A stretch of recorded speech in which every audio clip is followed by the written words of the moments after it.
ఈరోజు ఒక మంచి సందర్భం. ఈరోజు కూటమి ప్రభుత్వం యువతకి ఒక హామీ ఇవ్వడం జరిగింది.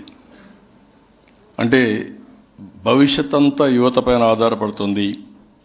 అలాంటి యువత ఎప్పటికప్పుడు ఒక శక్తివంతమైన ఆలోచనలు చేయడమే కాకుండా దాన్ని ఆచరణ చేసే పరిస్థితి రావాల్సిన అవసరం ఉంది.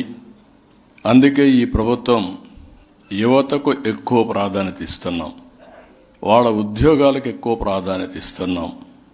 నిన్నే మీరు చూస్తే దగ్గర 10,060 ఉద్యోగాలకి ఈరోజే నోటిఫికేషన్ కానీ అనౌన్స్మెంట్ ఇచ్చాం. రాబోయే రోజుల్లో ప్రతి సంవత్సరం ప్రభుత్వం ఎన్ని ఉద్యోగాలు ఇస్తామో అన్ని ఉద్యోగాలకి జాబ్ క్యాలెండర్ తెలుగు ఉగాది రోజున ఇస్తామని మరొక్కసారి మీ అందరికీ హామీ ఇస్తున్నా. ఒక పవిత్రమైన రోజు కాబట్టి. ఇంకొక పక్క ఇప్పటికే మీరు చూస్తే కొన్ని ఉద్యోగాలు ఇచ్చాం. 15,941 మంది టీచర్లకి మెగా డిఎస్సీలు ఇచ్చాను. నేను ఆ రోజు ఒక మాట చెప్పాను, మెగా డిఎస్సీ మొదటి సంతకం చేస్తా, ఒక సంవత్సరంలో ఉద్యోగాలు ఇస్తామని చెప్పి మాట నిలబెట్టుకున్న ప్రభుత్వం ఎన్డీఏ ప్రభుత్వం అని చెప్పి కూడా నేను మీకు తెలియజేస్తున్నా. అదే మరి కానిస్టేబుల్స్ 5,757 ఇచ్చాం. మొత్తం ఇప్పటికీ 30,607 మందికి ఉద్యోగాలు ఇచ్చాం. ఇంకొక పక్కన ప్రైవేట్ రంగం. మేము ఎన్నికల్లో ఒకటి చెప్పాం, యువతకి 20 లక్షల ఉద్యోగాలు కల్పించే బాధ్యత ఈ ప్రభుత్వాన్ని చెప్పి ఒక పక్క ప్రభుత్వ ఉద్యోగాలు, ఒక పక్క ప్రైవేటు ఉద్యోగాలు కూడా ఇస్తున్నాం.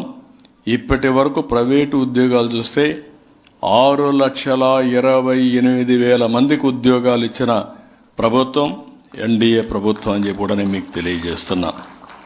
ఇందులో కూడా ఎంఎస్ఎంఈల ద్వారా 2,48,906 మందికి ఇచ్చాం.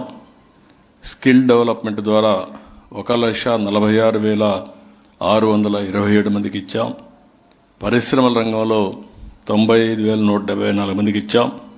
ఫుడ్ ప్రాసెసింగ్లో 64,034 మందికి ఇచ్చాం. ఐటీ అండ్ ఎలక్ట్రానిక్స్లో 13,066 మందికి ఇచ్చాం. పర్యాటక రంగంలో కూడా 5,028 మందికి ఇచ్చాం.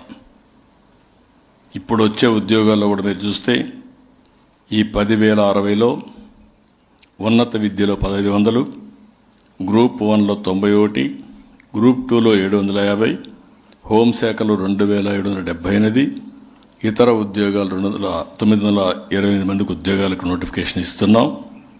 అదే మాదిరిగా పాఠశాల ఇంటర్ విద్యలో 3,004, ఇంజనీరింగ్ 503, ఇతర ఉద్యోగాలు ఒక 506 మందికి ఉద్యోగాలు ఇస్తారు. ఇవి కూడా చెప్పడమే కాదు, మే 15 నుంచి అక్టోబర్ 15 వరకు నోటిఫికేషన్స్ ఇచ్చి భర్తీ చేసే బాధ్యత కూడా ఈ ప్రభుత్వం తీసుకుంటుందని చెప్పి కూడా నేను మీకు తెలియజేస్తున్నా.